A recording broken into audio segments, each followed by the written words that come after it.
Their bond appeared unbreakable. The two of them had an extreme passion for each other. They'd faced some tough times, but they'd always overcome them.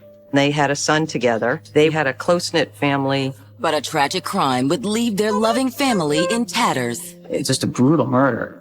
The body was riddled with bullets. He had gunshot wound to his head as well as his torso. Will clues from the victim's past point the way for detectives? He had been to prison for a drug conviction. That's where we have to start.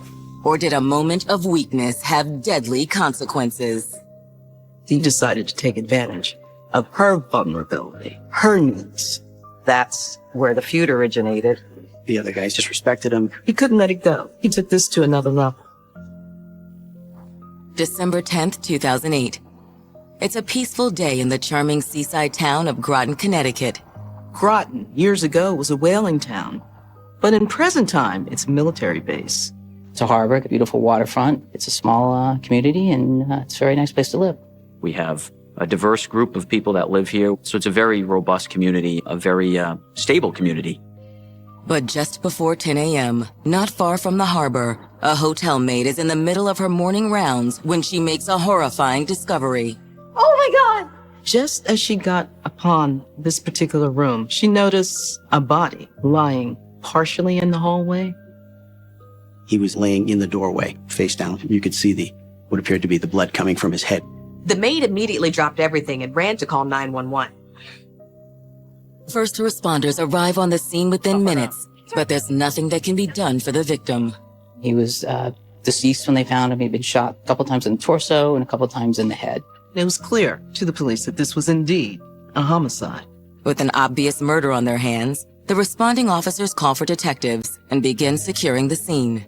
First responding officers, when they identify that a crime scene is present, they make sure evidence is identified, preserved. But who is this man, and why was he gunned down in a hotel hallway? Officers searched the man's pockets and found a wallet with a driver's license inside. According to the ID, the victim is 33-year-old Groton resident Jamel Campbell. So the big question was, why would this man be staying in a hotel in his own town, and why would someone come there to kill him? Growing up in a tough Brooklyn neighborhood, Jamel Campbell's childhood was a struggle from the start. Jamel's own father had been shot and killed when Jamel was just a baby. So he grew up without a father. There were times Jamel was without his mother, too. She was a single mom, trying to work, struggling to make ends meet, and she relied on family and friends to help her to raise him. He was from home to home, living with aunts and grandparents. It was a tough life, and by the time he was a teen, Jamel had cultivated a hard-worn exterior to match. He was a big guy with an imposing attitude, the kind of guy who wouldn't back down when challenged. But as he grew up and became a young man, he wanted to get away from that life. Though the odds were stacked against him, Jamel graduated high school in 1993 and moved to Groton, Connecticut. Although unlike most young men who moved there, it wasn't to enlist in the Navy. Jamel ended up in Groton because his girlfriend at the time had gotten a job there. Though the relationship didn't last, Jamel quickly warmed to his new home. And it's a small town, a lot different than Brooklyn, where he grew up. But he kind of liked the feel here. But while Jamel liked Groton's laid-back atmosphere, it was a chance encounter in 2001 that would firmly cement his roots there. Appreciate it. Yeah, man. Jamel was out at a club one night and a young lady caught his eye. Her name was Amanda Tompkins. Hey, have I seen you before? I don't know. Have you? He really was interested in her. He kept pursuing her. Well, can I get your number so we can do this again soon? How about we let fate decide? She wasn't particularly interested in him. Amanda took Jamel to be just another player. But this player was persistent. He knew a mutual friend of hers and enlisted that friend's help to see Amanda again. He was incredibly interested and just couldn't let the thought of her go. He pursued her and pursued her. Amanda was going to make him work for it, prove that he was up for the challenge if he really wanted to be with her. Though it took some time to win her over, Jamel's persistence finally paid off. Despite all the hoops she made him jump through, friends said Amanda and Jamel had an undeniable chemistry. Soon the relationship turned serious. They became an exclusive item. And you know, in the beginning, it was smooth sailing. But it wasn't long before their relationship was put to the test. Jamel started to fall back in some of his old habits that he'd had when he was living in Brooklyn. He had a history of both using and occasionally dealing drugs. He didn't have too much of a violent record. It was drugs that it would cause the problems that he had had. Jamel had had a rough start in life, and families say that he turned to drugs as one of his ways to cope. Though Amanda didn't approve of Jamel's drug use, her love for him made it hard to walk away. They would break up, get back together. Break up, and get back together. In 2004, Jamel and Amanda's on-again, off-again relationship became even more complicated. Amanda found out she was pregnant, and in December 2004, they welcomed their son, Corey. Jamel loved being a dad. Becoming a father seemed to be the nudge that Jamel really needed to get his act together. He'd grown up without a father, and he wanted to be there for this little one. After the birth of their son, Corey, Jamel tried to stay on the straight and narrow. But in 2006, he once again found himself in trouble with the law. He went to prison on a drug charge. Despite his best intentions, Jamel's 2-year sentence meant Amanda was suddenly a single mom. It was kind of rough out there, with a young baby, trying to work and support this child without any assistance from the father. Luckily for Amanda, she wasn't entirely alone. She had a really supportive network of family and friends in Groton and the surrounding areas, including Jamel's friend, Ryan Wright. Hey. What's up, little mama? Ryan was very supportive. He befriended Amanda, befriended the son, and became a crutch upon which Amanda relied on. Mr. Wright, he was born in Jamaica. He grew up in Jamaica, and he came up through New York City and lived there, and then moved out to this area. And he's just a very, very friendly guy and easy to get along with. In April of 2008, Jamel was released from prison. From that moment forward, he made a concerted effort to get his life back together and make amends with Amanda and his now 3-year-old son. Jamel, getting out of prison, realized, hey, I'm really going to get myself together this time. No more of this criminality, no more charges. I've got a son that I need to raise. He was really trying to do the right thing. He wanted to support his family, so Jamel got 2 jobs for a while, one at a restaurant and one at a supermarket. Amanda worked a night shift at a plant, but it became clear to them as a couple that her working nights and Jamel having 2 jobs, which essentially took up all his time, Jamel gave up one of those jobs so he could spend more time with his son and maintaining this relationship. Jamel had done his time, paid his debt to society. He was doing everything to get his life back on track for his family. But just as Jamel was getting his life back together, it came to a sudden and violent end. The victim was located in a doorway, suffering from gunshot wounds. His body had been riddled with bullets, and it was surrounded by blood and shell casings. In order to find the killer, detectives will have to chase down ghosts of their victims' past. Jamel had a history of selling drugs. There might have been a drug deal gone bad. Jamel had fallen back into the game before. Who was to say that he wasn't doing it again? If you're involved in that lifestyle, you're going to get killed. It's a dangerous line of work. There are a lot of people that try to rob drug dealers.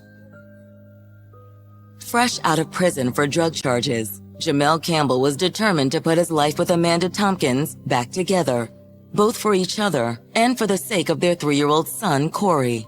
There was a lot of love there. And the 2 of them decided, hey, we need to settle down so we can be good parents. But on December 9th, 2008, after just 8 months on the outside, Jamel's fresh start comes to a gruesome end. Oh my God! He was found by a housekeeper at a hotel in Groton. Police arrived and found a Jamel Campbell deceased, apparently from gunshot wounds. As soon as the Groton PD realizes they have a homicide on their hands, they reach out to the Connecticut State Police for assistance. Groton Town Police, they're A+ department. They know what they're doing. They're capable. It's just a matter of manpower. The first 24 to 48 hours of that case is critically important because that's when we're going to be able to get the most information, and having that collaboration, those resources from a host of agencies to do this work is critically important. When detectives arrive on the scene, they quickly surmise that Jamel had been shot the moment he answered the killer's knock at the door. Looks like the door may have been open when the shooting happened. He was protruding just outside into the hallway, and most of his body was in that room. As you approach the room, there was actually shell casings in the hallway outside of the room. But those aren't the only shell casings detectives find. There were 2 shells in the hallway and 4 in the room. And when the coroner removes Jamel's body, detectives recover a spent bullet. One of the bullet projectiles was in his clothing and fell to the floor, so we were able to seize that. CSIs find a second bullet inside a nearby cabinet. The bullet actually traveled through the cabinet, through the refrigerator, and then to the bottom of the refrigerator. So we were able to seize that as evidence to hopefully match to a weapon. Surveying the scene, it's clear whoever shot Jamel came to his room with the intent to kill. Blood was apparent on the lower portion of the doorway where his head was, as if he was shot subsequent times while on the ground. It's just a brutal thing, the way that the deceased was murdered. Somebody was really, really angry at him. But who? Beyond the blood, the shell casings, and Jamel's dead body, the crime scene offers few clues. He was fully clothed. He had his hotel room card key in his hand. Also, there was a set of keys located next to the deceased. One of the keys was an ignition key to a Honda. Detectives send uniformed officers to the parking lot to look for Jamel's vehicle. Meanwhile, they begin knocking on the doors of nearby rooms. Going to hotel rooms to get information, it is extremely helpful to us because it helps to narrow down timelines. It helps to let us know if there were other circumstances at play, if anyone heard arguing, if there was people coming in and out of the building for extended periods of time. It doesn't take long for detectives to find a guest who has information about the case. Excuse me. Sorry to bother you. Need to know if you heard anything unusual this morning? Not this morning, but last night I heard some gunshots. Sure there were gunshots? Oh, I'm positive. As it turns out, this particular guest was a sonar technician with the U.S. Navy. That's exactly what we're looking for. People that are familiar with the sound of firearms and can understand, the difference between that and a door closing. He said he heard a total of 6 shots that night. What time was this?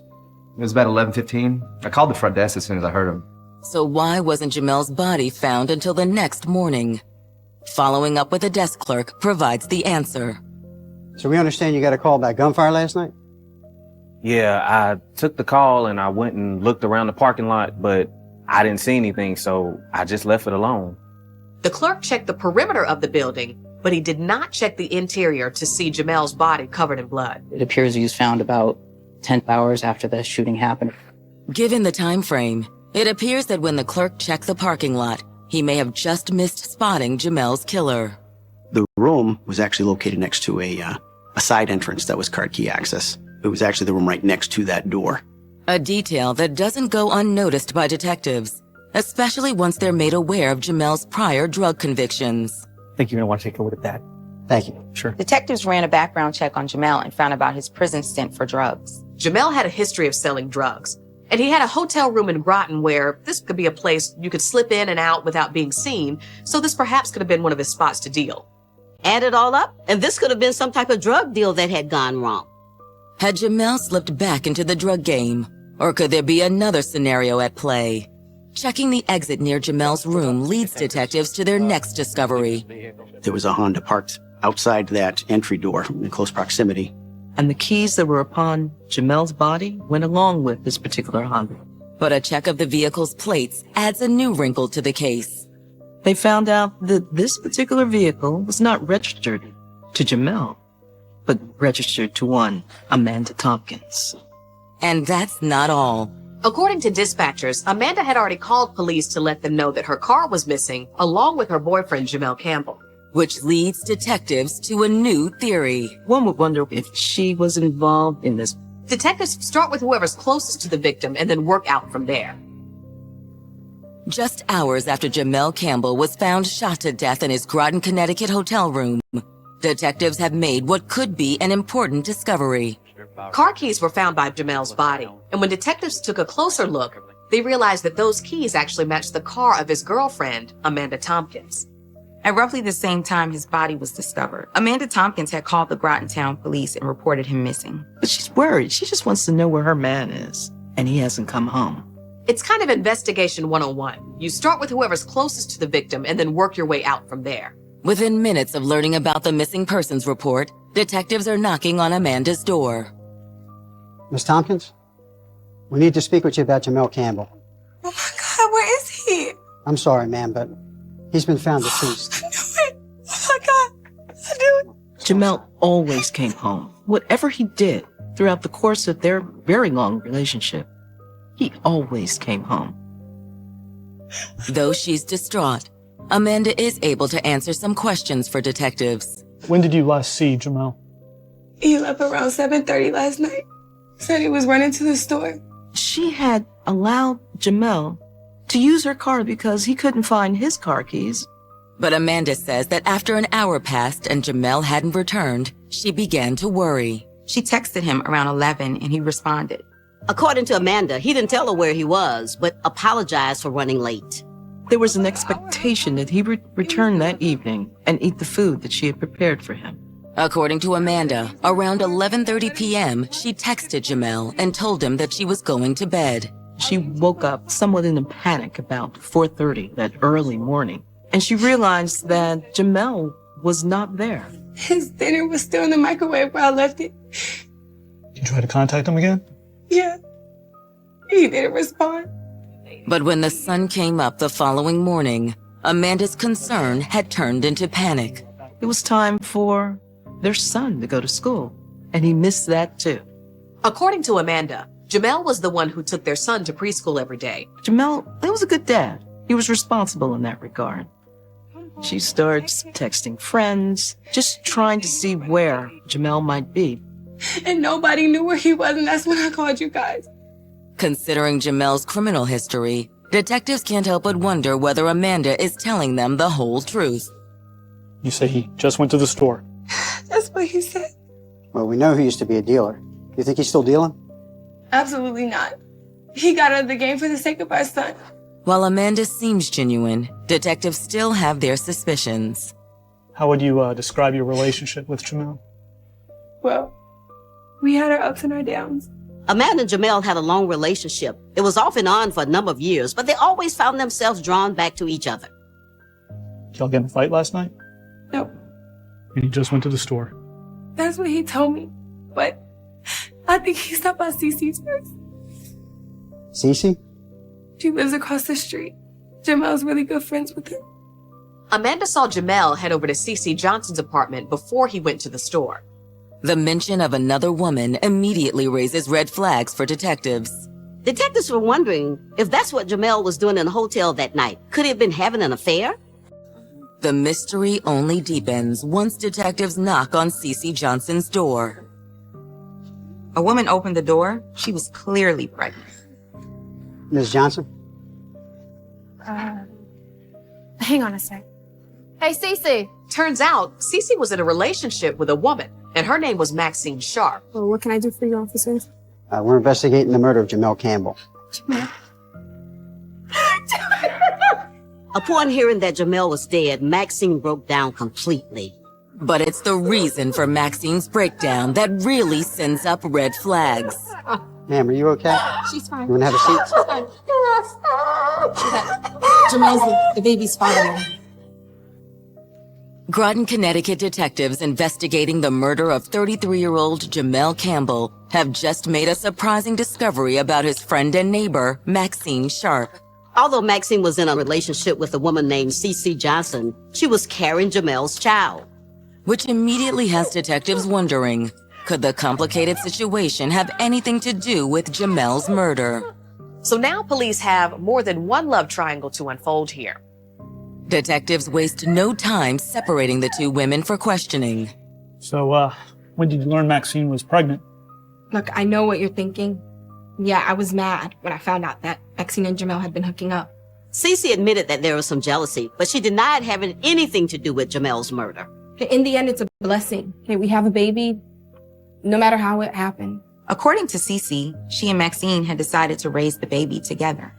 Maxine's account seems to dovetail Cece's story. It was never serious with Jamel. Cece was mad at first, but the baby is more than made up for it. What about Amanda? Does she know that he was the father? I sure didn't tell her. I'm pretty sure Jamel didn't either, so. That's hardly enough for detectives to rule Amanda or Cece out as possible suspects in Jamel's death. Jealousy is often a motive for murder. However, Maxine is able to provide an alibi for Cece. She was here. All night? Like around 11 o'clock? Yes. What about Jamel? Jamel stopped by and We talked for a little bit. Maxine explained, yes. Jamel stopped through. We talked a little bit about this, a little bit about that. But then he got a text at like 8:30 from Megan. Megan? Yeah, Megan Foley. According to Maxine, Megan worked as a bank teller in Groton and was good friends with Jamel. Maxine tells detectives Jamel left shortly after receiving Megan's text. Jamel was going to meet Megan that particular evening. And since Jamel was shot and killed barely 3 hours after he left Cece Johnson's apartment, detectives can't help but wonder if there's some type of connection here. There's yet another woman. So, of course, the police followed that trail. It's late afternoon when detectives arrive at the bank where Megan works. Miss Foley, Yeah? we're investigating the murder of Jamel Campbell. Oh my God. She was particularly distraught finding out about Jamel's death. Once Megan regains her composure, she agrees to speak with detectives. She indicated that she'd known Jamel for some 10 years. Campbell also was very friendly with her mother. She would see Campbell a great deal of the time at her mother's house, and he would come to her mother's house even when she wasn't there and visit with her mother. Did you two ever hook up? Me and Jamal. No. No real relationship there in terms of boyfriend-girlfriend, but they'd just known each other and been supportive of each other for a number of years. They would get together. It was just a social thing, and they'd listen to music and talk, just have a good time. It was more or less chill out somewhere and smoke and drink and talk, and that was basically it. Did you talk to him at all last night? Yeah, a few times I text him. She admitted to the police that they had been in communication, a few texts here and there. But according to Megan, they never met up as Maxine had claimed. We were just going to get together for a few beers, and we ended up not doing it because my boyfriend got off work early. So you were with your boyfriend all last night? Yeah, until this morning when I got to work. We're going to need to speak with him and confirm that. Okay. As the sun begins to set, detectives decide to make one final trip to the factory where Megan's boyfriend, Landon Christian, is just getting off work. They wanted to verify Megan's story. As far as Megan, was she at home all night? Yes, sir, as far as I'm aware of. Megan's boyfriend confirmed her alibi. But just when it looks like Megan is about to be struck from the suspect list, she moves herself back to the top. Yes, everybody texts, right? So. Right, drink you want it? Megan shows up in the middle of that interview. Megan's sudden appearance sets off alarm bells for detectives. If you were telling the truth, then there'd be no need for you to show up at the plant to potentially warn your boyfriend or make sure he has his story straight. She tried to play it off as though she was just coming to drop something off, but detectives weren't buying it at all. They knew something was up. The next morning, when detectives pull Megan's cell records, their suspicions only deepen. Turned out, Megan wasn't being quite truthful about her contact with Jamel the day of the murder. It wasn't just a few texts. There was conversation throughout most of that day. And oddly enough, just around the time that Jamel was shot. Now that detectives have caught Megan Foley in a lie, one question remains. Detectives were wondering just what was Megan trying to hide. December 12th, 2008. Detectives investigating the murder of Jamel Campbell in Groton, Connecticut have just caught his friend Megan Foley in a lie. Megan initially told detectives that she had exchanged just a few text messages with Jamel earlier in the day on December 9th, the day that he was killed. And then more phone records started coming in, and they were able to really put things together. There was a lot of communication between her and the deceased. With the veracity of Megan's statement now in question, detectives bring her in for additional questioning. They talked to her and confronted her with the differences. The police felt that there was some additional material she was holding back. So, Megan, I'm seeing 50 text messages on here. That's way more than a few. I know. Eventually, she said, okay, maybe I did have more communication with Jamel. What were you guys talking about? It's just some guy problems, you know. I just needed somebody to talk to. Sensing they're onto something, detectives press Megan for more information. Jamel know the guy? Were they friends? It's complicated. Megan felt compelled to give some additional information. She's feeling a little guilty at this particular point. Megan explained that she was dating a new guy now, but she had also dated a guy named Ryan Wright in the past. She and Ryan were still good friends. Ryan and Jamel used to be good friends as well. And Megan said Ryan was the one causing all the trouble.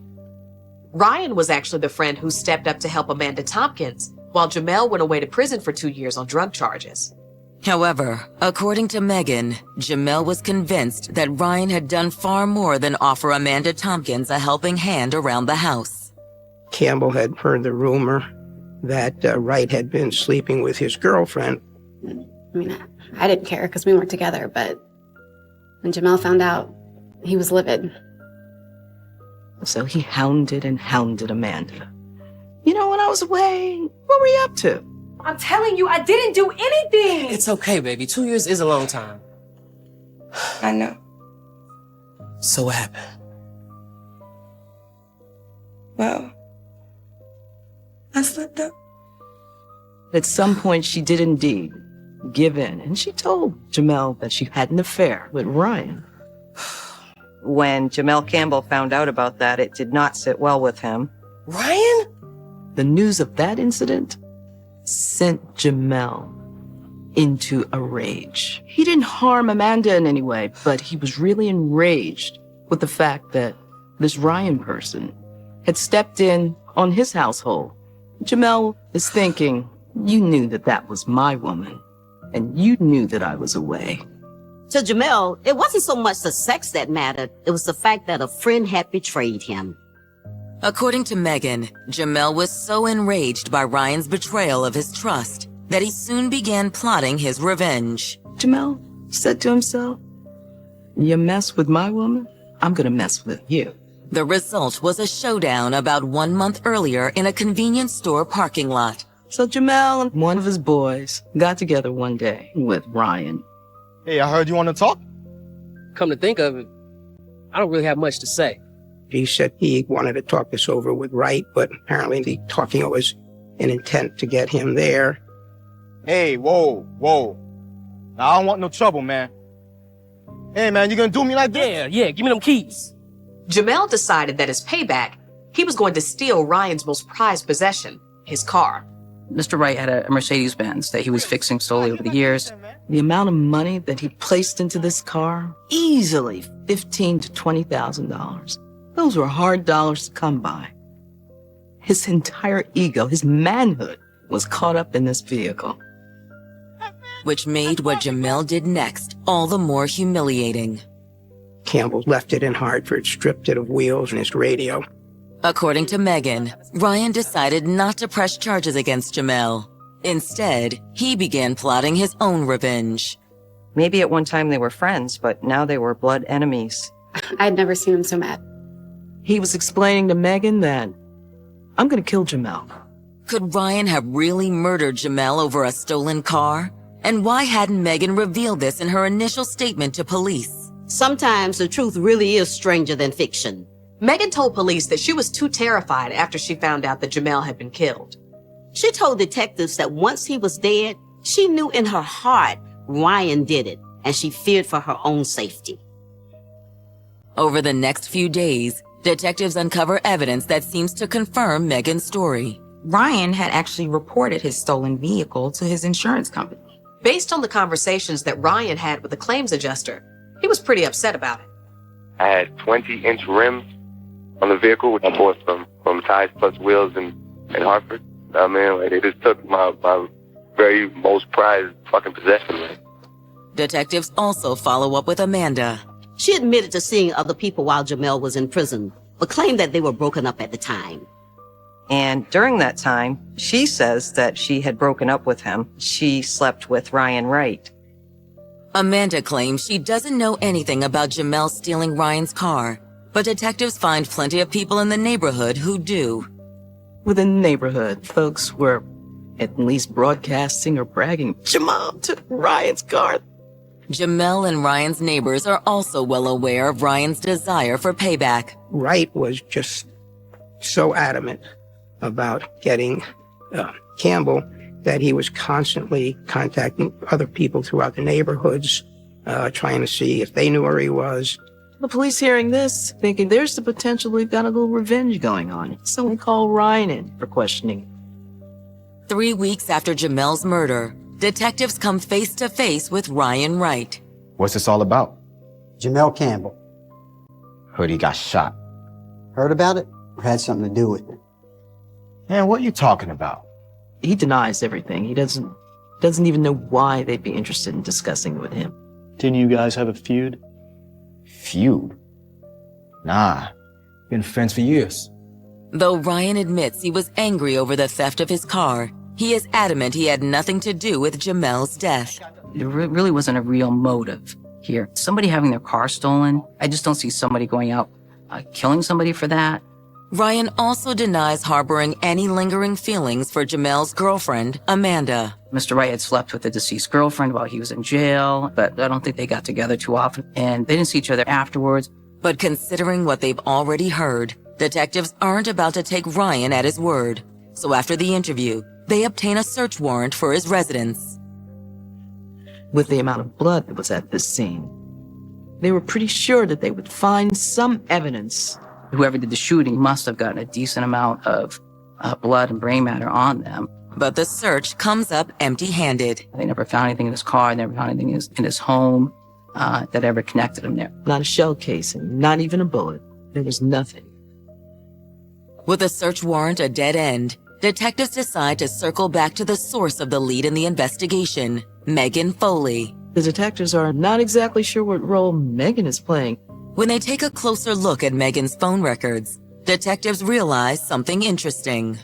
According to the text, it was Megan that Jamel was supposedly going to meet at the hotel the night that he ended up getting murdered.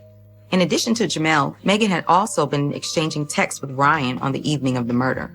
He was constantly contacting her. The timing of all of this was just too suspicious.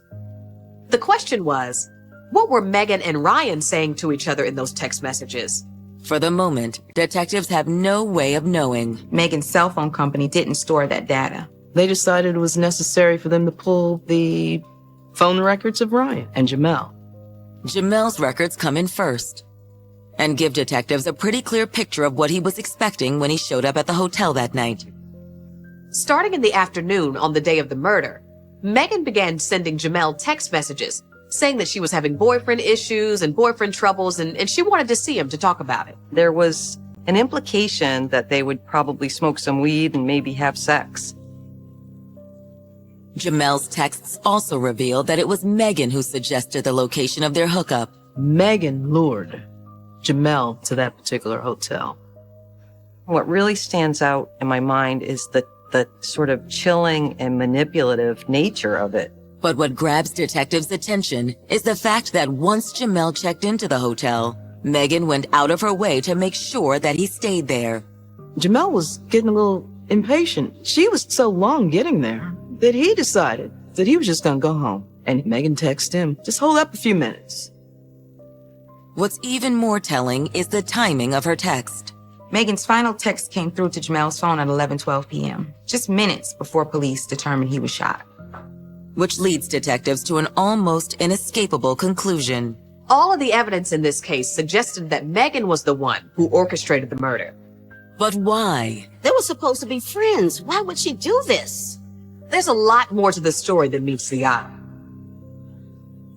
2 months after Jamel Campbell was gunned down in his Groton, Connecticut hotel room, text messages seem to suggest the murder was the result of a conspiracy between 26-year-old Megan Foley and 31-year-old Ryan Wright. She set up the place. She lured Jamel to this hotel. And since Megan had been in constant contact with Ryan while she was luring Jamel to the hotel, police suspect that Ryan is the shooter in this case. Those suspicions only deepen when investigators receive transcripts of Ryan's texts from his cell phone provider, which show his correspondence in the hours leading up to the murder. Megan Foley and Ryan Wright exchanged a series of cryptic messages. Ryan indicates he needs a place to wrap presents, and that should have been interpreted as, I need a place to kill Jamel. Just minutes later, Megan sent her first text to Jamel suggesting they hook up. This is how very cold Megan Foley was. But for detectives, the really telling texts were the final texts she sent before the shooting. Starting with the one she sent Jamel saying to expect her at the hotel within minutes. Right after texting Jamel, Megan then sent a text to Ryan right at 11:12 p.m., letting him know that Jamel's at the hotel getting antsy and that it's time. Based on the statement from the witness at the hotel, Ryan knocked on Jamel's door at roughly 11:15, just moments after Megan sent her final text to Jamel. Jamel opened the door. It is likely he expected that to be Megan. But it wasn't. 5 minutes after the shooting, Ryan sent a text message to Megan saying, "Done." Police took this to indicate that it was done. Ryan had in fact shot and killed Jamel Campbell. Based on the texts and the timeline, detectives figure they have a clear idea of how the shooting occurred. But one question remains. Why would Megan help Ryan to murder Jamel? What did Megan have against Jamel? Indeed, they'd been friends. Friends for over a decade. Detectives believe Ryan and Megan's final text exchange that night provides the answer. After the job was done, he told her, I love you. She texts back, "You too, babe." Detectives believe Megan still loved Ryan enough to help get payback, even against one of her oldest friends. It's hard to tell exactly what Megan Foley's relationship was with Ryan Wright, but there was certainly a romantic aspect to it. On February 27, 2009, Grotontown police placed Megan Foley under arrest for conspiracy to commit murder. They kept all of the arrest warrants sealed at first, and we had no idea who she was or how she was involved. It was all very mysterious for a while. And though she's made several statements already, they need Megan to agree to talk one last time. There was no physical evidence in this particular case. Only footprint that led Ryan to that hotel was a digital footprint, a technological footprint, crumbs from, if you will, the wireless world. Phone records were all that the police had. They had no weapon, no DNA, no real physical evidence. The prosecutors needed to secure Megan's cooperation in order to build a case against Ryan. But will she make a deal? This wasn't a situation where we just made a race to the courthouse to become a cooperating witness. We had to really analyze what she might get as a cooperating witness. She was facing up to 20 years in prison if convicted at trial. After much negotiation, Megan's attorney and New London County prosecutors finally reach a deal. The plea agreement was that Miss Foley would be sentenced to 15 years in prison, suspended after she served 5 years, and with 3 years of probation. With Megan now on board with the ongoing investigation, detectives secure a warrant for Ryan's arrest in August of 2009. I'm very, very proud of the detectives. They've worked hard making sure that they make an arrest so that they can get that sense of, closure for the victims' families. Most of all for the mother of Jamel's child, who was determined to see her one-time lover pay. This man had taken her son's father away. She attended almost every court appearance where Wright was brought in from prison to stand before a judge. She was very emotional. And when his trial begins in January 2012, it's still uncertain if the jury will believe Ryan committed such a horrible crime for such a seemingly trivial reason. The state's theory was that Mr. Wright was angry that his car was stolen. Prosecutors kick off their case by calling Ryan's alleged co-conspirator Megan Foley to the witness stand. When she came to court, she was in bank teller mode. She wore business clothing, and she looked very professional. But it's Megan's testimony, not her attire, that makes the biggest impression on the jury. Megan Foley's testimony was woven in with the text messages, and honestly, it was just very chilling to hear her texts that were so very friendly, luring Jamel Campbell over to that hotel. And then to see her text later on to Ryan Wright. She explained what the text, "I need a place to wrap those gifts." And the text done exactly what they meant. But as crucial as her role was to the murder plot, prosecutors assert Megan wasn't the one who pulled the trigger. Miss Foley said Mr. Wright was the one who went to the hotel and did the shooting. That was what she claimed.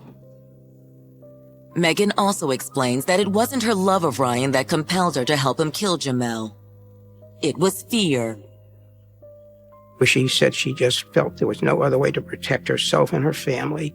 Mr. Wright had indicated he intended to kill Jamel, and that if he found Campbell at Miss Foley's residence, he was going to go in and start shooting. And that was certainly a foundation for her fear, which was very real. So you had this image of the woman that was the bank teller during the day, and then she was hanging out with these people and perhaps in a little bit deeper than she had expected to be. I think she became desperate to somehow extricate herself, and she chose probably worst way she could do it. But while Megan's riveting testimony is crucial to the case, it's simply circumstantial. So putting her on the stand could backfire for the prosecution. The real thing that stands out for anybody that watched this is how she facilitated the homicide and the manipulative nature of it. Luring this guy over to the hotel, somebody comes in and shoots him to death when he arrives. And then when you heard that she actually went back to her job the very next morning, it was a little bit mind-blowing. When it's the defense's turn, they focus on picking apart the prosecution's evidence, what little there is. There was no physical evidence, trace evidence, things like fingerprints or DNA. They have no weapon, they have no blood evidence, they have nothing. They have these phone records, but we'd never really seen 7 pages of text messages entered into evidence before, as it was in this case. Although according to the defense, there was no proof that Ryan sent those texts. When Ryan reported his car as stolen, he also reported 2 cell phones among the items that were missing. So the defense claimed there's no way Ryan could have been at the scene of the murder because the texts were sent from one of the 2 phones that was reported as stolen. I don't think there's a strong connection with him having that cell phone. So then Foley's lying by implicating him in this murder. She was involved, but she was involved with somebody else. He wasn't involved at all. The evidence connecting Mr. Wright to this, that the real evidence, the physical evidence, was just missing. Will absence of physical evidence be enough to sway the trial in Ryan Wright's favor? On January 31st, 2012, the jury retires to consider its verdict. You're thinking, okay, is this guy going to get away with this? And the jury comes back pretty quickly with a guilty verdict. Jamel's family and his girlfriend Amanda are overjoyed. He may have been unfaithful to Amanda, but she still loved him, and she wanted justice for her son's father. In the end, the judge sentences Ryan Wright to 60 years in prison. Everyone, police, prosecutors, and the victim's family felt that justice had been served. However, some are less pleased when, by the terms of her plea agreement, Megan Foley is released from prison in 2014. The victim's family members especially felt Megan was in this very, very deeply and that she was getting a really good break. But sometimes this is what you have to do. Her presence and her testimony was instrumental for the state. And without it, they very likely would not have been able to get a murder conviction. So after only a few years behind bars, Megan gets a second chance at life, one that Jamel never got. Just 8 short months after being released from prison, Jamel Campbell was dead.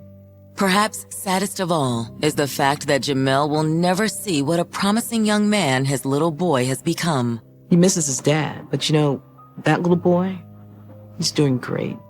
Nor will Jamel ever meet the child he fathered with Maxine Sharp. Jamel Campbell had done his time. He'd paid his debt to society. He was doing everything in his power to get his life back on track for his children. It's unfortunate because now Jamel's children will never know what it's like to have him in their lives growing up.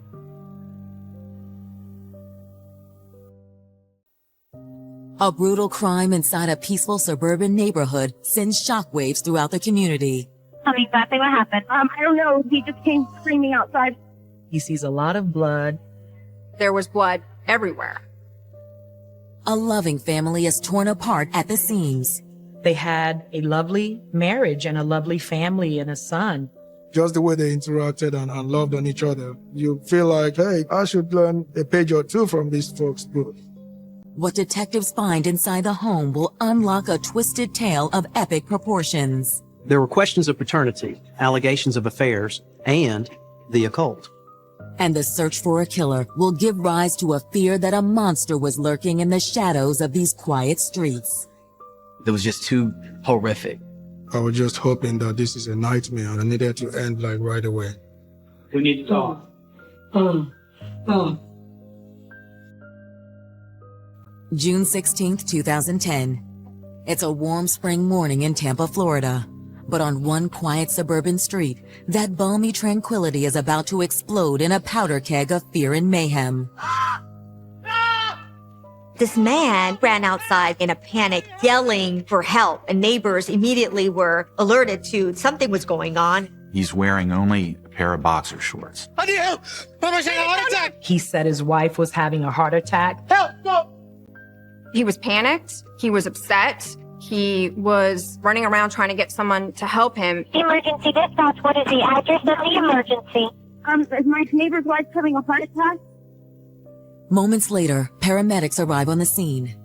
Inside the residence, they find the homeowner, 52-year-old Olufemi Ademoye, standing over the body of his wife, Juliet, trying in vain to resuscitate her. Hey, are they doing CPR or something? He's trying to. Oh my God, that's horrific. There he is, pumping her chest, doing CPR on her. As paramedics take over, they realize that if this is a heart attack, it's unlike any they've ever seen before. There was blood everywhere. It was gruesome. And as concerned friends and neighbors begin to file in, they are shocked by what they see. The neighbors were coming in expecting a heart attack or a cardiac situation, but they stumble across what appears to be a crime scene. Let's do our job. Oh, We're going to help her. We're going to help her. We need you to sit back for me, okay? But what exactly happened inside the Ademoye home? In order to answer that question, police will root out a story far more complex and far more disturbing than a mere heart attack. It was like a dream that I didn't want to be true. For Juliet Ademoye, her winding path to America began in 1956 in the sprawling West African country of Nigeria. Juliet was born and raised in Lagos, and she was very proud of that. She was a fun-loving person, and she loved to cook. Juliet was very sophisticated, the way she dressed, always very fashionable. She was beautiful. She was very friendly. Like any attractive young woman, Juliet had her fair share of suitors. Men who promised to whisk her away from the city's sweltering club scene and into the lap of luxury. But competition for Juliet's affections came to a swift end one day in 1989, when she met a handsome and talented young pharmacist named Olufemi Ademoye, known to his friends as Femi. And how are you? I'm good. How are you? You look good. Thank you. Femi was very, very easy to get along with. He made friends just like that. He'll see someone and start talking to them like they've known each other for years. That's the kind of extrovert and great personality that he had, Sparks flew when they crossed paths. So, I would say that their meeting was somewhat divine. Juliet agreed to a date, and from there, their romance soon took flight. Juliet, can I be your Romeo? It was love at first sight. They were very great compliments to each other. The couple was so smitten with each other that in 1992, Femi asked Juliet for her hand in marriage. Would you do the honor of being my wife? She accepted, certain that she had just landed the man of her dreams.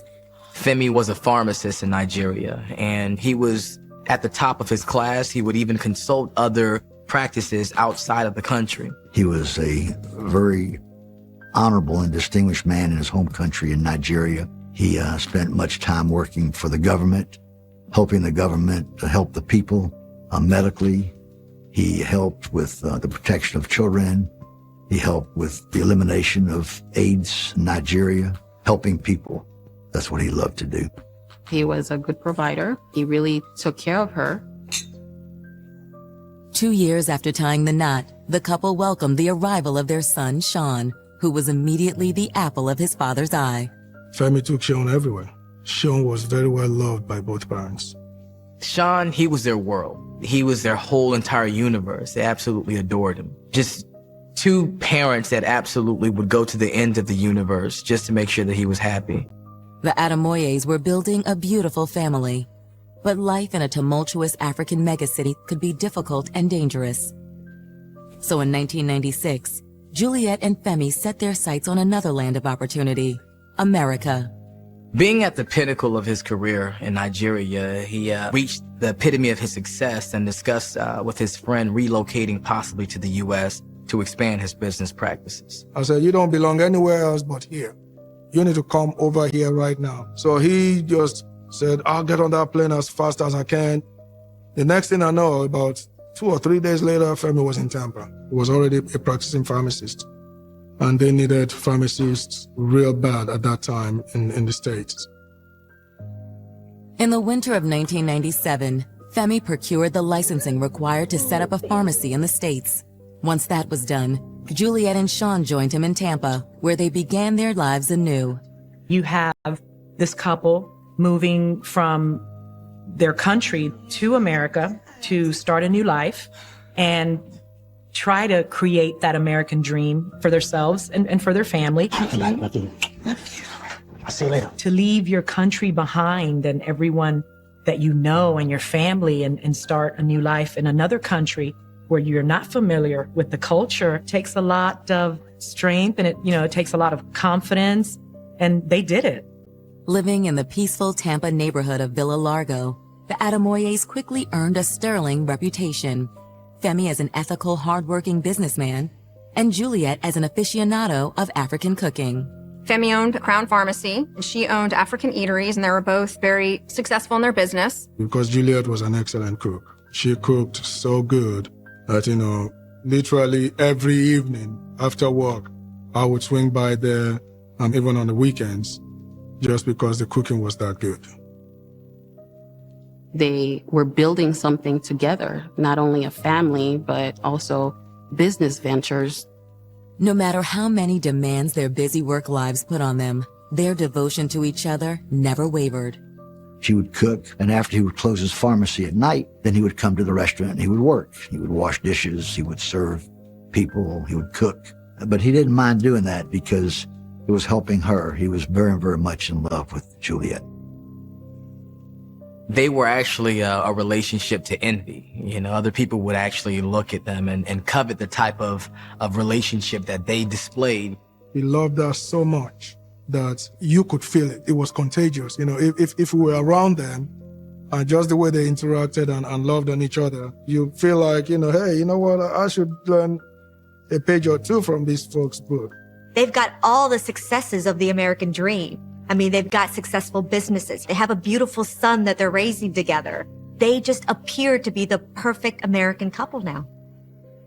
And as the years passed, their undying love for their son Sean helped him blossom into an ideal teenager. Sean was everything they wanted him to be, and more. Very intelligent kid, very active in the church. Sean used to play baseball.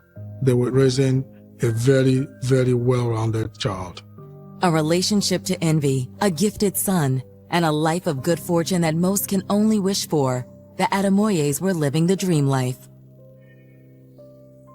But that dream is shattered on June 16, 2010, when paramedics arrive at the Ademoye residence to find Femi desperately trying to perform CPR on Juliet's lifeless body. I was just hoping that this is a nightmare and a dream that needed to end right away. Just to show you how shocking it was to me to be living this crazy dream. In the still morning hours of June 16, 2010, residents in the idyllic Tampa neighborhood of Villa Largo are shocked to discover a panicked and shirtless Femi Ademoye in his front yard begging for help. Apparently, he didn't have a cell phone with him at the time, so he goes to a neighbor and she dials 911. As they race to the residence, emergency responders are informed Juliet has suffered a heart attack. But the scene inside the Ademoye home is far more gruesome than your average cardiac arrest. Nobody's had time to formulate any kind of hypothesis at this point as to how this happened. But it's clearly not a heart attack. The neighbors say he was performing CPR and it already looked like Juliet was gone. Rigor mortis had already set in her body. Once the EMT arrived, they noticed that from the looks of things, Juliet has been dead for quite some time. Femi appears so distraught that EMTs must forcibly separate him from his wife. That is a lot for a partner to take, coming and finding your partner lying down in a pool of blood. He would have felt frightened and powerless and try to save her. We need to work. Juliet, we need to work. We need you to Juliet! He was detained in order to be able to control him because he was hysterical. Thankfully, the Ademoye's 16-year-old son Sean isn't home to witness this horrific sight. At this point, when all this happened, Sean was already in Europe, in France, on a school field trip. At approximately 9:50 a.m., police arrive on the scene. Like EMTs, they question why, if Juliet had suffered a heart attack, is there blood everywhere? I haven't seen one like this in a long time. High splatter marks in the upper corner of the bed. There was blood everywhere. There was blood all over the walls, the sheets. There was blood soaked into the mattress. There was a headboard that had blood staining on it. There was blood going into the bathroom on both the left side and on the right side. Those were also both cast-off stains. They noticed also that there was some blood on the side of the actual toilet in the master bathroom. Despite the mass amount of blood, Femi Ademoye keeps repeating the same phrase over and over. He kept saying, my wife, she's having a heart attack. She's having a heart attack. Was Femi too panicked to think clearly?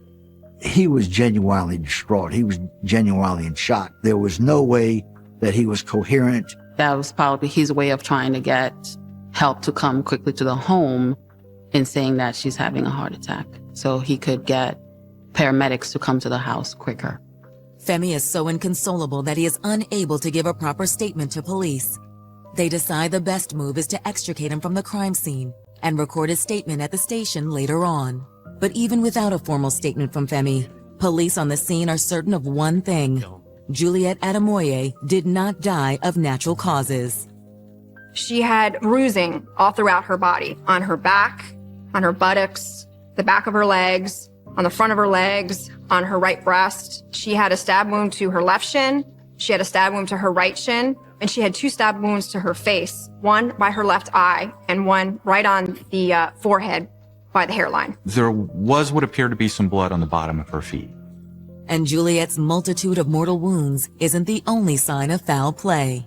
There was also a cross that was drawn in blood that was actually located on a pillow near Juliet's body. While emergency personnel tend to the body, investigators await the go-ahead to conduct a search of the house. Once Mrs. Ademoye's body's removed, no further search of the house is conducted until a search warrant is actually obtained. Police start looking at evidence. They have to piece together what happened. As technicians process the scene, investigators turn their attention to possible persons of interest. Law enforcement, when they're investigating, they usually start with the family. They start with relatives and the person closest to the victim. And in this case, the person closest to the victim was her husband, Femi. After removing him from the house, police bring Femi to the sheriff's office for questioning, where he is still so distraught he borders on incoherent. We want to talk to you about what happened today. Oh my God. That's what we want to talk to you about. God. Oh my God. Where are you? He's acting, erratic. He's very, very panicked. My wife is dead. Yes. My wife is dead. Femi. Yes. And you know what? Femi. You know what? Femi. Femi, I cannot talk to you when you're this upset. Okay. Femi. Okay, I'm listening. Femi. Yes. Femi. Look at me. Yeah. Though seemingly racked with grief, Femi makes what on the surface appears to be a startling admission, one that will leave investigators clamoring for more details. Oh, it's a simple argument. That's it. What now? I'm sorry. Simple argument? Oh, Jesus. June 16th, 2010. What initially seemed like an ordinary day in Tampa, Florida, has turned into a scene of heartbreak and death. 53-year-old Juliet Ademoye has turned up dead in her own bed, and the circumstances are baffling. There were no 911 calls that night from anyone. In the morning, again, no reports of any domestic violence, no reports of disturbances from the home. So police have to take that into consideration and think of perhaps how did this happen without Any neighbors hearing anything? While CSIs are processing the gruesome scene inside the Ademoye residence, investigators with the Hillsborough County Sheriff's Department are questioning Juliet's grief-stricken husband, Femi. Femi. Oh, I know you're upset. Although Femi's sense of loss is palpable, he eventually makes a tantalizing admission.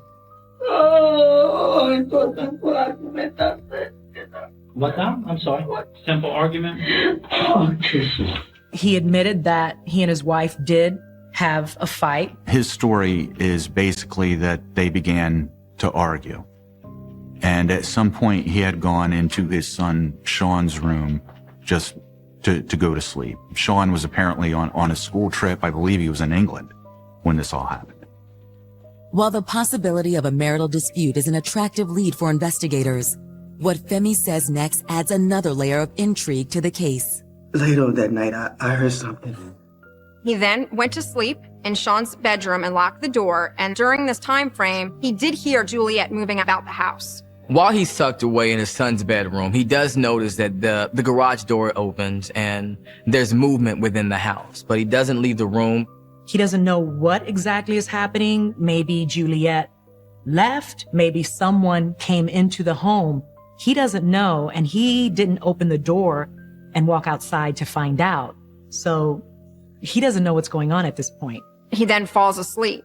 And it's not until he wakes up the next morning around 9:30 and he realizes he's late to work. He's trying to find his cell phone. He's trying to get ready for work. He's looking for, his cell phone. He stumbles across Juliet's body. He went into her room. He saw her, and he just panicked. There was blood all over the bed, and she seemed unconscious. And he began giving her CPR on the bed. Just kept pushing and pushing and pushing as hard as he could, and doing everything he could. Baby, wake up! No! Given the fact Femi was sleeping in his son's room, detectives can't help but wonder if an intruder could have slipped into the couple's home that night without him realizing it. Femi wasn't acting like someone who had just violently beaten and stabbed his wife to death. He appeared truly devastated. Statements collected from Femi's neighbors seem to support the notion that he had nothing to do with his wife's murder. Witnesses say that when Femi left his home and ran to neighbors, he had on his underwear, and there was no evidence of blood anywhere on his clothing or on his body. The crime scene was absolutely horrific. So to see that in contrast to how clean he was, it just didn't make sense for them to equate him in her murder. While police continue their interview with Femi, back at the Ademoye's home, CSIs continue to analyze the crime scene. So one of the things that law enforcement will do is that they will check all of the doors and all of the windows to see if there's any evidence of forced entry. Investigators have to look at everyone in the family, and also, is this a burglary? Did someone come in through the garage door into the home? They have to look at it from all angles. Investigators are keenly aware that Tampa is no stranger to such occurrences. There is an increased likelihood that murder or violence would happen here. Tampa is also known for homelessness, for drugs, for trafficking. And even Femi himself had been a victim. I recall at least one break-in in his pharmacy that he mentioned to me. But a thorough examination of the doors and windows yields no signs of forced entry. While there's no sign of a break-in, it's still certainly plausible that Juliet could have inadvertently let someone in that evening. If it's true that the couple had had a fight, she could have been in a heightened emotional state and simply forgot to close the garage. Still, there are other, more concrete problems with the robbery theory. Crime scene technicians went all through that house. There was no evidence that any property was taken. So now, this is looking a lot less like a random crime and more likely one where Juliet was specifically targeted. Later that same day, detectives begin reaching out to the Ademoye's friends and family, both in the Tampa area and beyond. What they learn illuminates another, steamier side to this American success story. Everything from the outside looking in seemed perfect, but apparently there was talk of an extramarital affair on the part of the wife. She would have one affair after the other. According to statements from both friends and family, from almost the moment Femi and Juliet arrived in America, she began sleeping with other men. But her latest affair took place 6 months prior to her murder, when she rekindled a romance with an old flame while visiting her native Nigeria. That's where she allegedly met this man and consummated their affair years earlier. Apparently, Juliet had reconnected with him on a recent trip to Nigeria. It seemed that when she returned from Nigeria, that she continued contact with a gentleman that she had rekindled a friendship with while she was on her trip. She came back and he sensed something different. She was back from Nigeria about a month, and Femi could sense something was happening. Over time, with being busy, raising a child, going to work, providing, over time people can become complacent and stop really working on the relationship, and they're starting to feel their emotional needs are not being met. With Juliet allegedly engaged in multiple affairs, the pool of potential suspects has just gotten significantly deeper. Now you have all these other individuals as well. Any one of them could have had cause to harm Juliet. While police try to learn more about the identity of these individuals, an investigator presses Femi about his relationship with his wife. I loved her. Femi maintains that even though Juliet's affair hurt him, he remained committed to the marriage. They were trying to move forward, but this was an issue that was at least in the background of their relationship. They both decided to work on the marriage as a whole, as opposed to it being a facade. They really wanted to solidify the marriage and make it as strong as possible so they did not have to encounter any more hardships. While he did say that she had a lot of faults, that he couldn't trust her at times, he was trying to work and cope with that. He loved her very deeply. He was able to turn his head because he loved her so much, and he felt that was like a deficit that he could tolerate. They had talked about it so many times. They had gone and talked to someone at the church about it. Femi seems to genuinely love Juliet, but investigators wonder if living with a philandering wife ultimately sent him over the edge. However, according to Juliet's friends and family, she wasn't the only one who was sleeping around. According to her family members, it was actually Mr. Ademoye that was doing the cheating and had cheated several times during the marriage. If these allegations are true, then the number of suspects has just doubled again.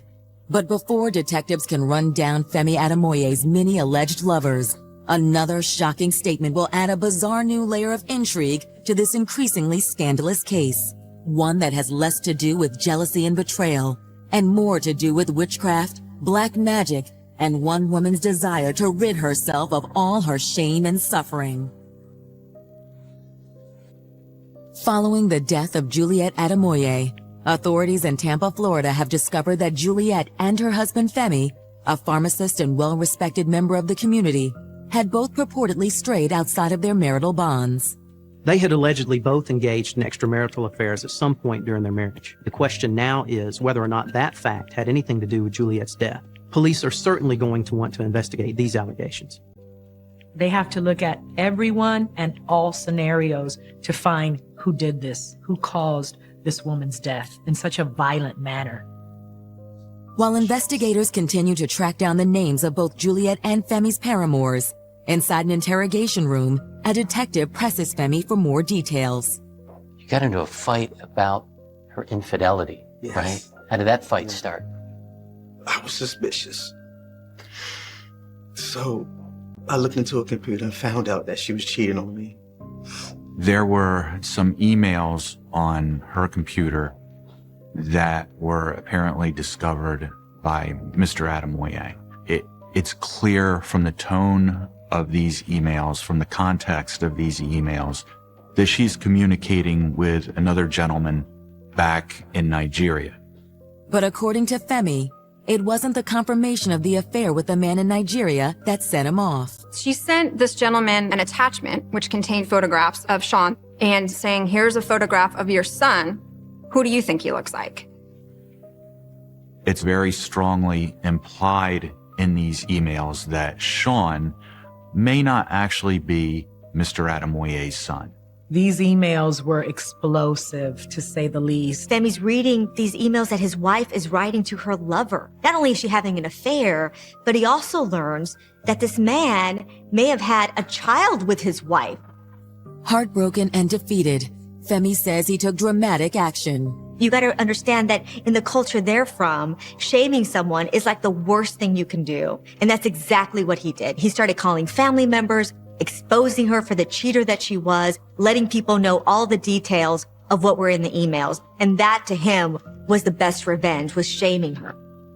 He wanted to be vengeful toward her, and he knew by shaming her that would destroy her image, destroy who she is, destroy her connection with her family back home. To have a child out of wedlock is the ultimate disrespect and being disgraced. When he confronted her with it, what he intended to do was to try to embarrass her or humiliate her in front of her family so that she would stop it and they could remain married. No, I don't deserve this. Put the phone down. But Femi admits the couple's dispute that night didn't end with a series of embarrassing phone calls to friends and family. There was an altercation. There was a bat. That was part of the problem because that night he intended to notify the family, and that's where the physical fighting took place that night because he was making calls to her family. Juliet felt out of control and angry and tried to figure out how to try to make him stop. She is hysterical. She picks up a bat and she starts swinging that bat. He sustains injuries on his shoulders. So you can imagine how violent this fight is. She was hitting him. She was pulling the phone away from him. They then struggled over the baseball bat. And as he was trying to get the baseball bat away from her, it did strike her one time in the head. One of the individuals released the bat, or the bat was pulled out of their hand, and it caused the bat to hit Juliet in the forehead. Femi says he wrenched the bat away from Juliet, and for the moment, it seemed as though their emotional tempest had blown over. He finally was able to get her off of him, and he threw the bat out in the hallway. And then Femi walked out, and then she ended up going into the bathroom. There was blood on the commode that showed that, something happened. So Femi tells police that his wife may have slipped and fell and injured herself, or perhaps that even caused her death. Femi is adamant he's telling the truth, but detectives point out that his story doesn't explain the bloody scene in the master bedroom. I mean, the crime scene was absolutely horrific. There was blood splatter everywhere. But Femi believes there's an explanation for the carnage in the bedroom that dates back to Juliet's West African roots. A ritual rooted in black magic, fueled by blood, and capable of bringing death to those who abuse its power. There are those that say that she was a follower of the voodoo religion and she did certain voodoo practices. At the Hillsborough County Sheriff's Department in Tampa, Florida, Femi Ademoye has admitted to investigators that he and his wife Juliet got into a physical altercation the night before she was found brutally murdered in their master bedroom. But despite the suspicious circumstances and allegations of infidelity, Femi is adamant he didn't kill his wife. His story was that his wife attacked him with a bat. They wrestled over it, and she accidentally hit herself in the head. He said he then went to his son's bedroom while she headed to the bathroom. But if Femi's story is true, detectives are curious how a minor head injury could yield so much blood. There was blood in the bathroom. I think she might have fucked the bathroom. But it's what Femi says next that truly stuns detectives. When she came back from Nigeria, she came back with voodoos, dolls, and incarnations and everything. This may have been part of a blood ritual to cleanse Mrs. Ademoye of her shame of having been discovered as being unfaithful to her husband. He learned that she was practicing voodoo. Her lover was into voodoo. He says this gentleman from Nigeria was part of the voodoo culture there and was a very high-ranking member of a specific cult. The shame that she felt from her affair being discovered, she decided she needed to cleanse herself of that guilt and that shame. And voodoo allows you to do that. Being shunned and shamed actually has an enormous impact. I mean, significant to the point that it not only affects them in this life, but also in the afterlife. Femi recounts to investigators the details of his wife's voodoo rituals and what he believes happened the night she died. Femi thought that during the voodoo cleansing that Juliet slipped and hit her head on the commode. But what about the lacerations, knife wounds, and other injuries found on Juliet's body? Femi was saying that she caused these wounds to herself. Juliet had several cuts, which her husband said were the result of the voodoo practice where she was trying to cut herself to cleanse herself of the guilt and shame. Femi felt that while his wife was performing the voodoo ritual, she was moving around the home and doing these movements that caused a lot of blood to splatter on the walls and on the floor. And again, that is part of the voodoo religion. That's part of the practice.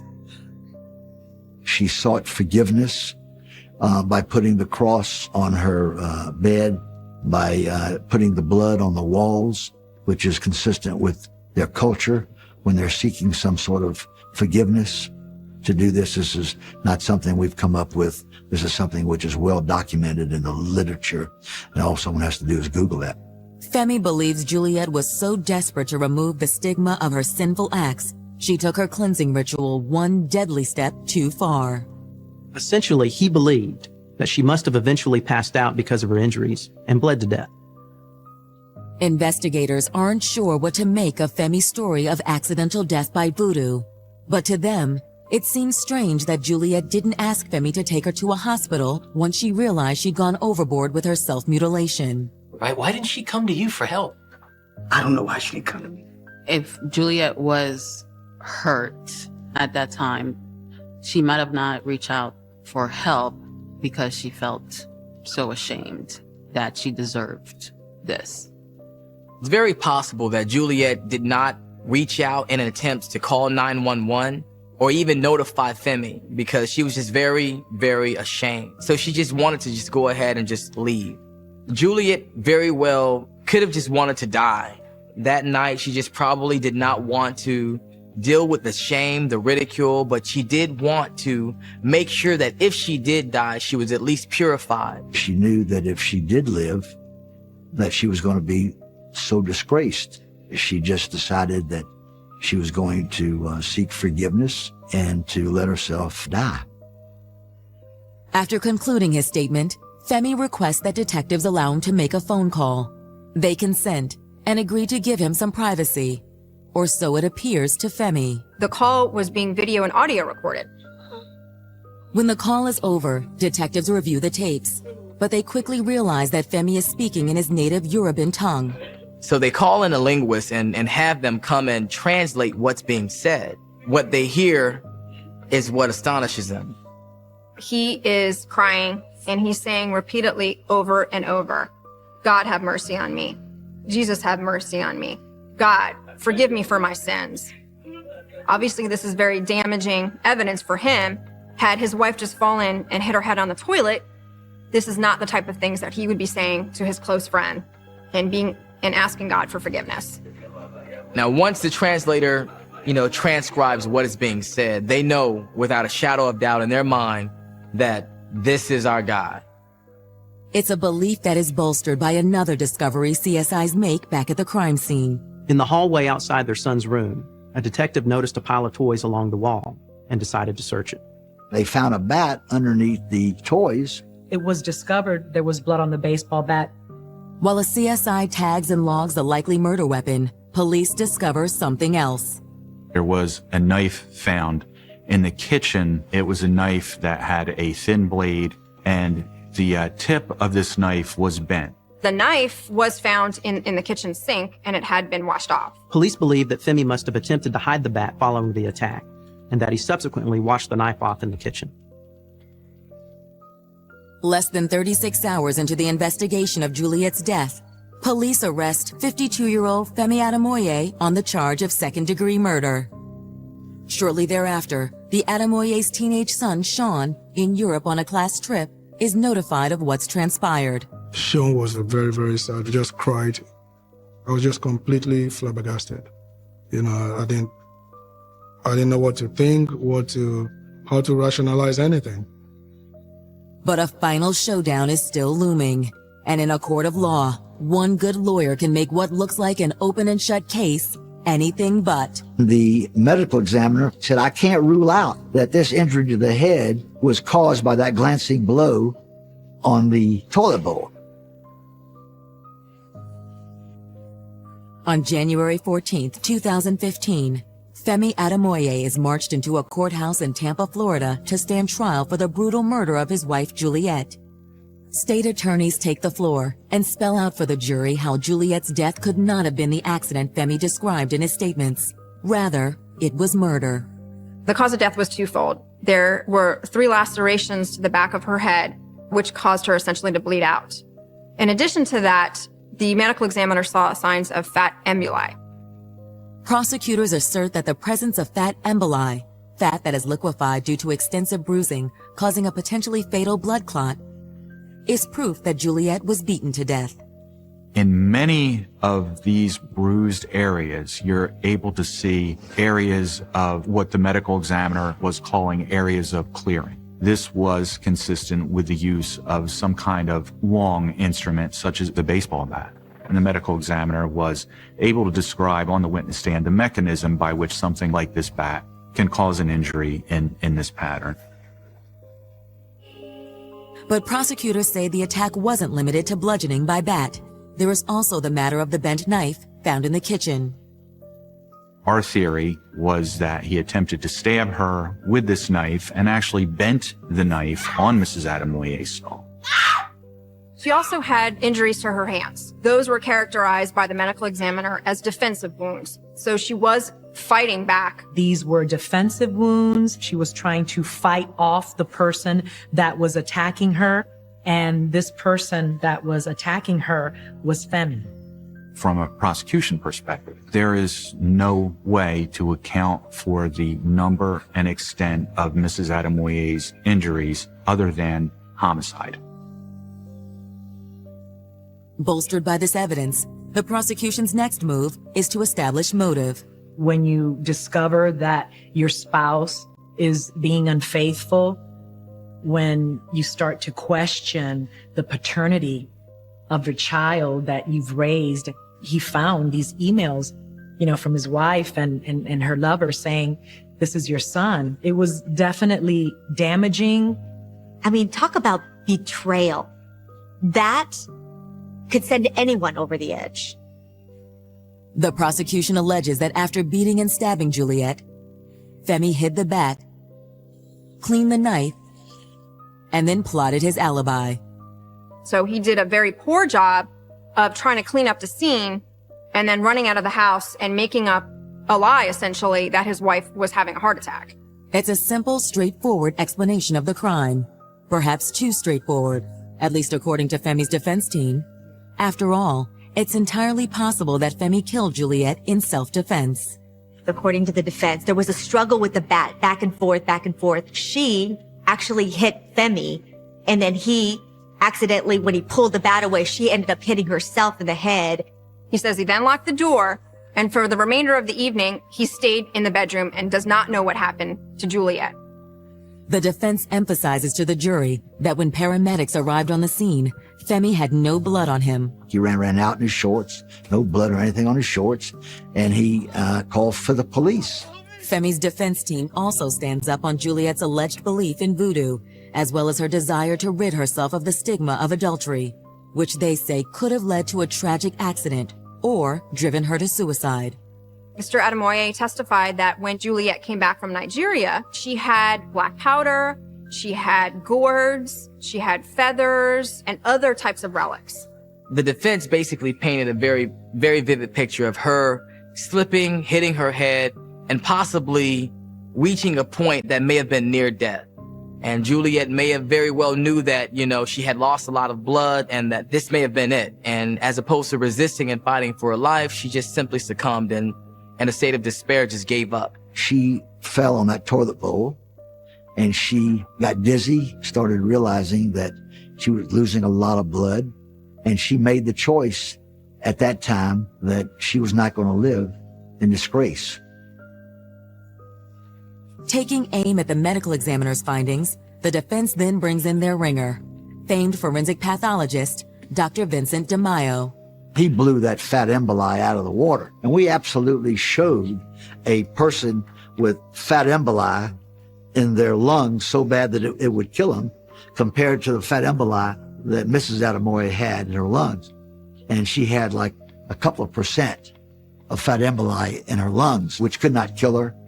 It's not uncommon at all to have two potential causes of death. And this was an issue at trial. The medical examiner said, I can't rule out that this injury to the head was caused by that glancing blow on the toilet bowl where she could have fallen. The defense's forensic experts clearly score points with jurors, but in their rebuttal, prosecutors are quick to strike back with a star witness of their own, the Ademoye's teenage son, Sean. When Sean took the stand, the couple's son, they asked him, did your mom practice voodoo a lot? Did you see her practicing voodoo? Did you see candles and all these figures that would show that somebody... No.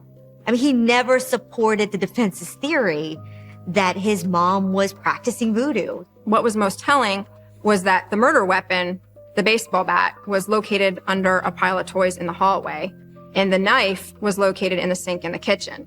Had Mrs. Ademoye hurt herself, she would have then had to leave the bedroom, hide the bat, go to the kitchen, dispose of the knife, and then get all the way back to the bedroom to get on the bed.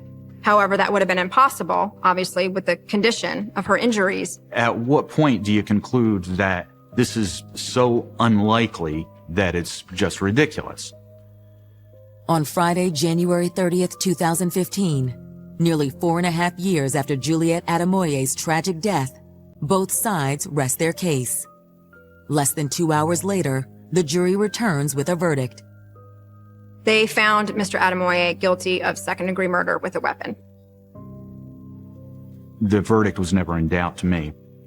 I was shocked at the verdict. They had the burden of proof, but there's no way in the world that this case can survive a verdict of guilty because it's just not there.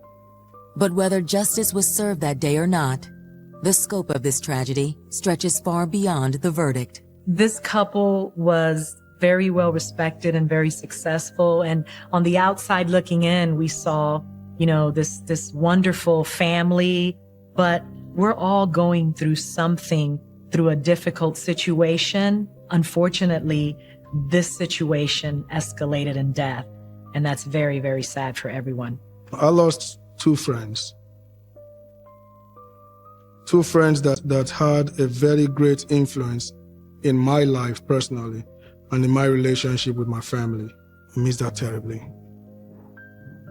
And I just want to pray that Juliet's soul continue to rest in eternal peace.